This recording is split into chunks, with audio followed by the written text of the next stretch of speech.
Romanos, capítulo 8. Agora, já não existe nenhuma condenação para as pessoas que estão unidas com Cristo Jesus. Pois a lei do Espírito de Deus, que nos trouxe vida por estarmos unidos com Cristo Jesus, livrou você da lei do pecado e da morte. Deus fez o que a lei não pôde fazer, porque a natureza humana era fraca. Deus condenou o pecado na natureza humana, enviando o seu próprio Filho, que veio na forma da nossa natureza pecaminosa, a fim de acabar com o pecado. Deus fez isso para que as ordens justas da lei pudessem ser completamente cumpridas por nós, que vivemos de acordo com o Espírito de Deus e não de acordo com a natureza humana. Porque as pessoas que vivem de acordo com a natureza humana têm a sua mente controlada por essa mesma natureza. Mas as que vivem de acordo com o Espírito de Deus têm a sua mente controlada pelo Espírito. As pessoas que têm a mente controlada pela natureza humana acabarão morrendo espiritualmente. Mas as que têm a mente controlada pelo Espírito de Deus terão a vida eterna e a paz. Por isso, as pessoas que têm a mente controlada pela natureza humana se tornam inimigas de Deus, pois não obedecem à lei de Deus e, de fato, não podem obedecer a ela. As pessoas que vivem de acordo com a sua natureza humana não podem agradar a Deus. Vocês, porém, não vivem como manda a natureza humana, mas como o Espírito de Deus quer, se é que o Espírito de Deus vive realmente em vocês. Quem não tem o Espírito de Cristo não pertence a Ele. Mas, se Cristo vive em vocês, então, embora o corpo de vocês vá morrer por causa do pecado, o Espírito de Deus é vida para vocês, porque vocês foram aceitos por Deus. Se em vocês vive o Espírito daquele que ressuscitou Jesus, então aquele que ressuscitou Jesus Cristo dará também vida ao corpo mortal de vocês, por meio do seu Espírito, que vive em vocês. Portanto, meus irmãos, nós temos uma obrigação, que é a de não vivermos de acordo com a nossa natureza humana. Porque, se vocês viverem de acordo com a natureza humana, vocês morrerão espiritualmente. Mas, se pelo Espírito de Deus vocês matarem as suas ações pecaminosas, vocês viverão espiritualmente. Pois aqueles que são guiados pelo Espírito de Deus são filhos de Deus. Porque o Espírito que vocês receberam de Deus não torna vocês escravos e não faz com que tenham medo. Pelo contrário, o Espírito torna vocês filhos de Deus. E pelo poder do Espírito dizemos com fervor a Deus: Pai, meu Pai.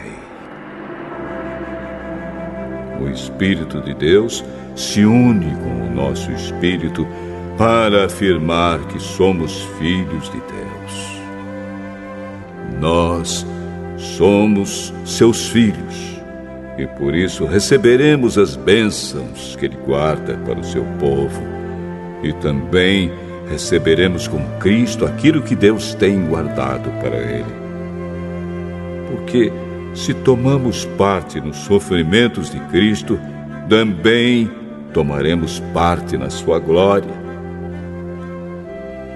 Eu penso que o que sofremos durante a nossa vida não pode ser comparado, de modo nenhum, com a glória que nos será revelada no futuro.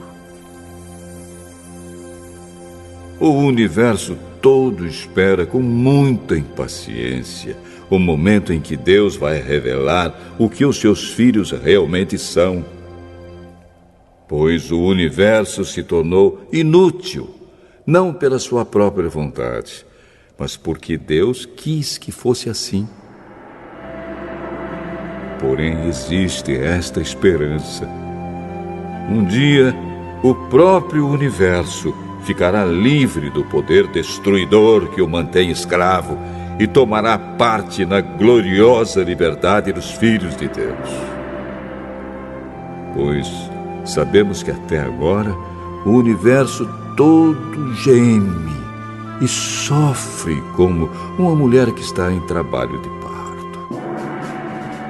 E não somente o universo, mas nós, que temos o Espírito Santo como o primeiro presente que recebemos de Deus, nós também gememos dentro de nós mesmos, enquanto esperamos que Deus faça com que sejamos seus filhos e nos liberte completamente.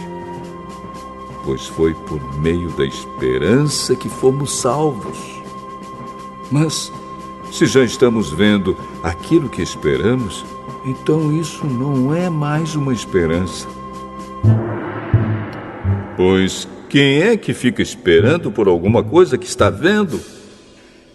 Porém, se estamos esperando alguma coisa que ainda não podemos ver, então esperamos com paciência. Assim também, o Espírito de Deus vem nos ajudar na nossa fraqueza. Pois não sabemos como devemos orar, mas o Espírito de Deus, com gemidos que não podem ser explicados por palavras, pede a Deus em nosso favor. E Deus, que vê o que está dentro do coração, sabe qual é o pensamento do Espírito. Porque o Espírito pede em favor do povo de Deus e pede de acordo com a vontade de Deus. Pois sabemos que todas as coisas trabalham juntas para o bem daqueles que amam a Deus, daqueles a quem Ele chamou de acordo com o seu plano. Porque aqueles que já tinham sido escolhidos por Deus, Ele também separou a fim de se tornarem parecidos com o seu Filho. Ele fez isso para que o Filho fosse o primeiro entre muitos irmãos. Assim Deus chamou os que havia separado. Não somente os chamou, mas também os aceitou. E não somente os aceitou, mas também repartiu a sua glória com eles. Diante de tudo isso, o que mais podemos dizer?